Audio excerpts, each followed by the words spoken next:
Hi friends, അസ്സലാമു അലൈക്കും. ഇപ്പോഴത്തെ പനിയും ചുമയും തൊണ്ടവേദനയും ഒക്കെ വന്നാൽ ഹോസ്പിറ്റലിൽ നമ്മൾ പെട്ടെന്ന് പോയി കാണിക്കുമല്ലേ. അപ്പം പെട്ടെന്നൊന്നും കുറയുന്നില്ല. ചുമയും പനി കുറഞ്ഞൊന്നിരിക്കും, പക്ഷെ ചുമ ഭയങ്കരമായിട്ടുണ്ടാവും. ഉദാഹരണം എൻ്റെ കാര്യമാണ് ഞാൻ പറയുന്നത്. ഒരാഴ്ചയായി എനിക്ക് ചുമയും തൊണ്ടവേദനയും പിന്നെ ജലദോഷമൊക്കെ വന്നിട്ട് അത് ഇതുവരെ കുറഞ്ഞിട്ടില്ല. എത്ര മരുന്ന് കഴിച്ചെന്നറിയും. അപ്പം ഞാൻ വിചാരിച്ചു ഒരു ഹോം റെമഡി ഉണ്ടാക്കാമെന്ന്, അത് കൂട്ടുകാർക്കും ഷെയർ ചെയ്യാമെന്ന്. അപ്പം നമുക്ക് പെട്ടെന്ന് ആ ഹോം റെമഡി കണ്ടാലോ. കഷായമാണ് കേട്ടോ. വരൂ, ഒരു ചുക്ക് കാപ്പി. അപ്പം നമുക്ക് ആ ഇൻഗ്രീഡിയൻസ് ഉണ്ടാക്കിയാലോ, ഹോം റെമഡി.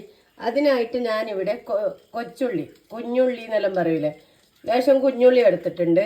പിന്നെ കുരുമുളക്, കുറച്ച് ഏലക്കായ്, പിന്നെ ഒരച്ച് വെല്ലം, 2 അല്ലി കരിവേപ്പില, പിന്നെ തുളസിയില, പിന്നെ ഇഞ്ചി നല്ലപോലെ ചതച്ചിട്ട് നമുക്ക് ഈ കല്ലിൽ തന്നെ വെച്ചിട്ട് ചതക്കണം. മിക്സിൻ്റെ ജാറിലൊന്നും ഇടണ്ട, ഇതിൽ ചതച്ചിട്ട് നമുക്ക് വെക്കാം. ഇനി ഞാൻ ഇഞ്ചി നല്ലപോലെ ചതച്ചിട്ടുണ്ട്. അപ്പം നമുക്ക് കുഞ്ഞുള്ളിയും കൂടി നല്ലപോലെ ചതക്കാം.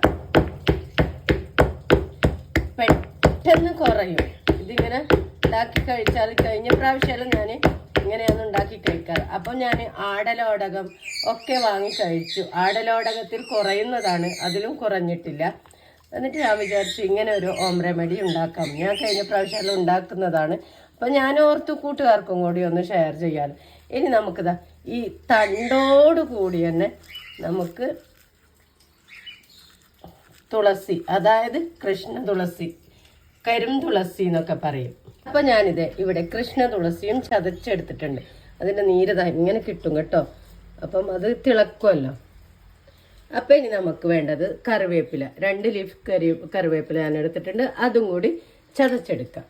അപ്പോൾ കറിവേപ്പിലയും കൂടി ചതച്ചു. ഇനി നമുക്ക് ഏലക്കായും കുരുമുളകും ഇട്ട് ചതച്ചെടുക്കാം. അങ്ങനെ എല്ലാം ഒക്കെപ്പാടെ ഞാനിത് ഇവിടെ ചതച്ചെടുത്തിട്ടുണ്ട്. അപ്പം എല്ലാം ഇതിലോട്ട് മിക്സ് ചെയ്യാം. ഞാനിവിടെ ഒരു 3 ഗ്ലാസ് വെള്ളമാണ് എടുത്തിട്ടുള്ളത്. ഇത് നല്ലപോലെ വറ്റിയിട്ട് ഒരു 1.5 ഗ്ലാസ് വെള്ളം വേണം.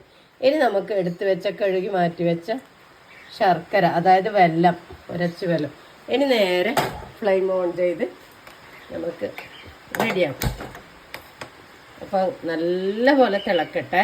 നമ്മുടെ കഷായം റെഡിയാക്കാം. ഇവിടെ ചുമയ്ക്കും ജലദോഷത്തിനും പനിക്കും തൊണ്ടവേദനയ്ക്കും ഒക്കെ ഉള്ള കഷായം ഇവിടെ റെഡി ആകുന്നുണ്ട് കേട്ടോ.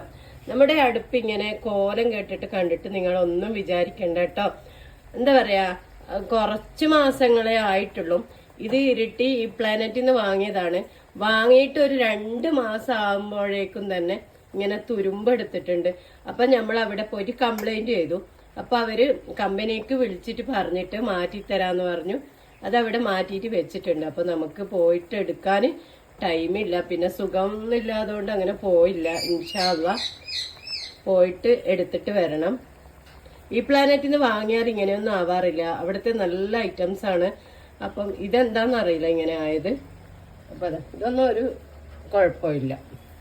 അപ്പം ഇനി നമുക്ക് സമയം പോലെ പോയിട്ട് മാറ്റിയെടുക്കാം. നമ്മുടെ ചുമയുടെ കഷായം ഇവിടെ റെഡിയായേ, അതായത് ചുക്ക് കോഫി. ഇനി നമുക്ക് ഫ്ലെയിം ഓഫ് ചെയ്തിട്ട് ഒരു അരിപ്പ വെച്ച് അരിച്ച് മാറ്റിയെടുക്കാം. അപ്പം നമ്മുടെ കഷായം, അതായത് ചുക്ക് കാപ്പി ഇവിടെ റെഡിയായേ. ഇനി ഇതൊരു കുഞ്ഞു ഗ്ലാസ്സിലോട്ട് മാറ്റാം നമുക്ക്. എന്നിട്ട് ഉമ്മാക്ക് ലേശം എനിക്ക് ലേശം, അങ്ങനെ നമ്മൾ രണ്ടാളും കുടിച്ചിട്ട് ചുമയും തൊണ്ടവേദനയും ഒക്കെ മാറ്റിയെടുക്കട്ടെ. നിങ്ങളും ഇതുപോലെ ഉണ്ടാക്കി നോക്കൂ കേട്ടോ. അപ്പോൾ ഓക്കെ, ബൈ.